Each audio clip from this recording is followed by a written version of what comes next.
Today I'm going to read you Sonnets 27 through 39. Now, as we get into these sonnets, we see that the poet has become completely infatuated with the youth. He can't sleep, he can't eat, he's, all of the symptoms of love sickness. And it all appears to be unrequited. Sonnet 27. Weary with toil, I haste me to my bed, the dear repose for limbs with travel tired.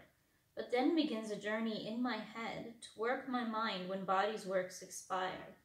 For then my thoughts from far where I abide, intend a zealous pilgrimage to thee, and keep my drooping eyelids open wide, looking on darkness which the blind do see.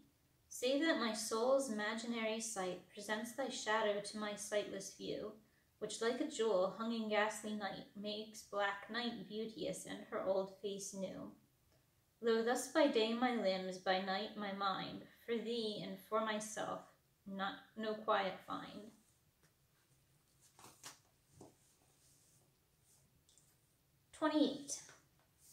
How can I then return in happy plight, that am debarred the benefit of rest, when day's oppression is not eased by night, but day by night and night by day oppressed? And each, though enemies to either's reign, do in consent shake hands to torture me, the one by toil, the other to complain. How far I toil, still farther off from thee. I tell the day, so to please him thou art bright, and dost him grace when clouds do blot the heaven. So flatter I the swart complexioned night, when sparkling stars twire not thou gild'st the even. But day doth daily draw my sorrows longer, and night doth nightly make grief's length seem stronger. 29. When in disgrace with fortune and men's eyes, I all alone beweep my outcast state, and trouble deaf heaven with my bootless cries, and look upon myself and curse my fate, wishing me like to one more rich in hope, featured like him with friends possessed, desiring this man's art and that man's scope, with what I most enjoy contented least.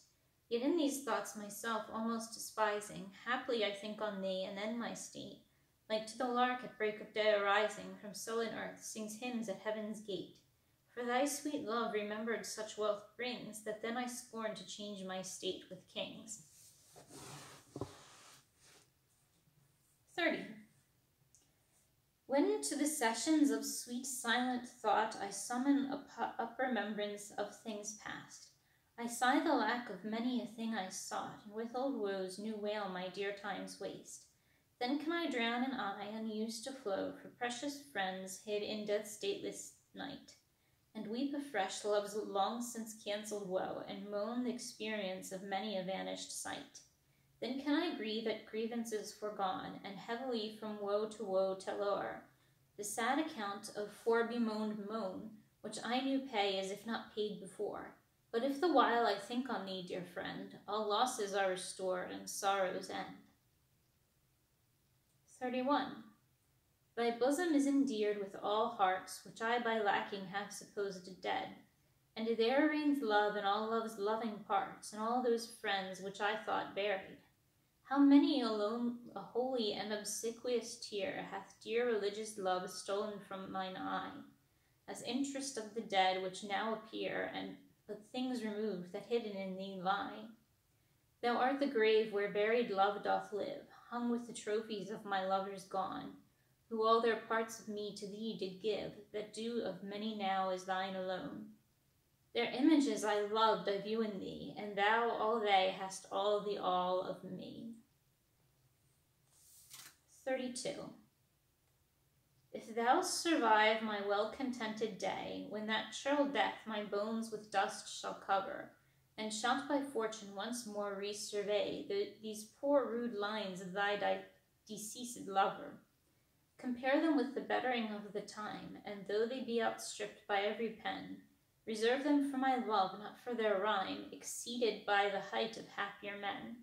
O then vouchsafe me but this loving thought, had my friend's muse grown with this growing age, a dearer birth than this his love had brought, to march in ranks of better equipage, But since he died, and poets better prove, theirs for their style I'll read, his for his love. 33. Full many a glorious morning have I seen flatter the mountain tops with sovereign eye, kissing with golden face the meadows green, gilding pale streams with heavenly alchemy. And none permit the basest clouds to ride with ugly wrack on his celestial face, and from the forlorn world his visage hide, stealing unseen to west with his disgrace. Even so my sun one early morn did shine with all triumphant splendor on my brow, but out, alack, he was but 1 hour mine, the region cloud hath masked him from me now. Yet him for this my loves no whit disdaineth, sons of the world may stain when heaven's sun staineth. 34. Why didst thou promise such a beauteous day, and make me travel forth without my cloak, to let base clouds o'ertake me in my way, hiding thy bravery in their rotten smoke? 'Tis not enough that through the cloud doth break, to dry the rain on my storm-beaten face, for no man well of such a salve can speak that heals the wound and cures not the disgrace. Nor can thy shame give physic to my grief, though thou repent, yet I have still the loss. The offender's sorrow lends but weak relief to him that bears the strong offence's cross. Ah, but those tears are pearl which thy love sheeds, and they are rich and ransom all ill deeds. 35. No more be grieved at that which thou hast done. Roses have thorns and silver fountains mud. Clouds and eclipses stain both moon and sun, and loathsome canker lives in sweetest bud. All men make faults, and even I in this, authorizing thy trespass with compare, myself corrupting, solving thy amiss, excusing thy sins more than thy sins are. For to thy sensual fault I bring incense, thy adverse party is thy advocate, and 'gainst myself a lawful plea commence, such civil war is in my love and hate, that I an accessory needs must be to that sweet thief which sourly robs from me. 36. Let me confess that we two must be twain, although our undivided loves are one. So shall those blots that do with me remain, without thy help by me be borne alone. In our two loves there is but one respect, though in our lives a separable spite.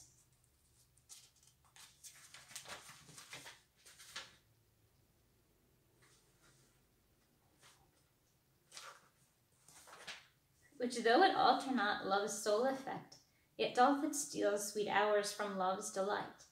I may not evermore acknowledge thee, lest my bewailed guilt should do thee shame, nor thou with public kindness honor me, unless thou take that honor from thy name. But do not so, I love thee in such sort, as thou being mine, mine is thy good sport.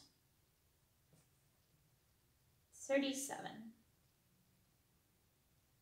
As a decrepit father takes delight to see his active child do deeds of youth, so I, made lame by fortune's dearest spite, take all my comfort of thy worth and truth. For whether beauty, birth, or wealth, or wit, or any of these all or more, entitled in thy parts do crowned sit, I make my love engrafted to this store. So then I am not lame, poor, nor despised, whilst that this shadow doth such substance give, that I in thy abundance am sufficed, and by a part of all thy glory live. Look what is best, that best I wish in thee, this wish I have, then 10 times happy me. 38. How can my muse, once subject to an event, while thou dost breathe that pour'st into my verse, thine own sweet argument too excellent for every vulgar paper to rehearse? Oh, give thyself the thanks if aught in me, worthy perusal, stand against thy sight, for who's so dumb that cannot write to thee, when thou thyself dost give invention light? Be thou the 10th muse, 10 times more in worth than those old 9 which rhymes invocate, and he that calls on thee, let him bring forth eternal numbers to outliving long date. If my slight muse do please these curious days, the pain be mine, but thine shall be the praise. 39. Oh, how thy worth with manners may I sing, when thou art all the better part of me. What can mine own praise to mine own self bring, and what is't but mine own when I praise thee? Even for this let us divided live, and our dear love lose name of single one, that by this separation I may give the due to thee which thou deservest alone. O absence, what a torment wouldst thou prove, were it not thy sour leisure gave sweet leave to entertain the time with thoughts of love, which time and thoughts so sweetly dost deceive. And that thou teach'st how to make one twain, by praising him here who doth hence remain.